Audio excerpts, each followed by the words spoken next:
Welcome to this explainer. You know, when that Monday morning alarm goes off, it is so easy to just brace ourselves for the secular grind. I mean, we've all been there. But what if there's a totally different way to look at it? What if our daily work isn't just a necessary evil, but actually a reclaimed divine calling? Let's dive right into what the source material has to say about this. So we really need to address a common, almost subconscious mindset we have. A lot of us treat our jobs like a punishment. We view labor as this harsh penalty handed down straight from the Garden of Eden, and we spend our days just biding time, enduring the week, and surviving until Friday. The basic assumption here is that work itself is the curse. But here is where the source text throws a massive curveball. It points out a truly crucial distinction. Work wasn't the curse. If you look closely at Genesis, God actually gave humanity work to do in paradise, long before any fall happened.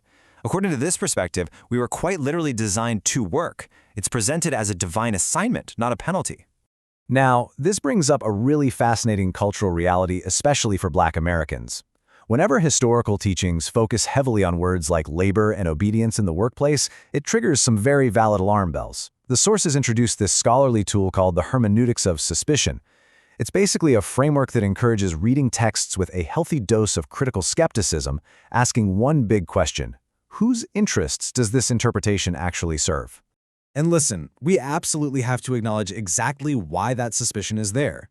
Historically in this country, Black labor was exploited, stolen, and deeply undervalued, with Scripture incredibly often weaponized to justify it all. That history casts a massive, long shadow.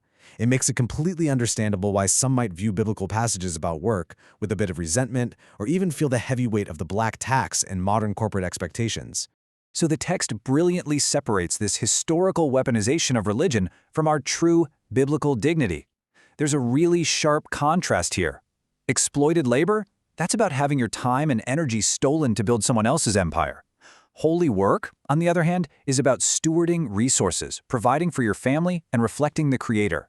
The source makes the case that our labor is defined by God, not by historical exploitation or systemic undervaluation. To really grasp this, the text lays out a chronological timeline of work through the Scriptures.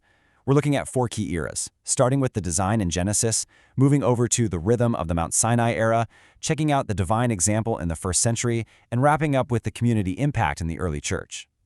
All right, area number 1, the design and the rhythm. Let's look at Genesis and Exodus. Right out of the gate in Genesis 2:15, the text notes that humans were placed in the garden to work it and take care of it. Think about that paradigm shift for a second. Work started in paradise. Humans were placed there to cultivate well before sin ever entered the picture, which suggests we are fundamentally designed to build and to contribute. Then, moving over to Exodus, we see a very specific rhythm established.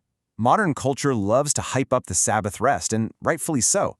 But the very first part of that famous command is actually, 6 days you shall labor. The text highlights that a firm rhythm of expected, productive effort was established right alongside that rest. That brings us to part 2, the sacred daily grind, and how Jesus completely reframes our daily work. In John chapter 5, Jesus defends healing on the Sabbath by literally saying, "My Father is always working, and I too am working." It shows God as an active, continuous sustainer. So, whether you're analyzing data, managing a team, or running your own creative business, honest work reflects that active, divine nature. Your daily grind is actually sacred. Because work is sacred, the source material calls out some common habits we really need to drop. Things like chronic lateness, sloppy work, time theft, like endlessly doom scrolling when you're on the clock, or constant gossiping. The argument here is that these habits don't just hurt productivity, they actually misrepresent the standard of excellence that this sacred view of work demands. Colossians 3:23 hits hard here, suggesting we work with all our heart as working for the Lord, not for human masters. This is a massive perspective shift, especially if you ever feel overlooked, if you're exhausted from having to code switch, or you feel totally unappreciated by your corporate boss. The text argues that your true standard of excellence is about honoring your Creator, effectively turning the workplace itself into a mission field. There's also this real sense of urgency introduced.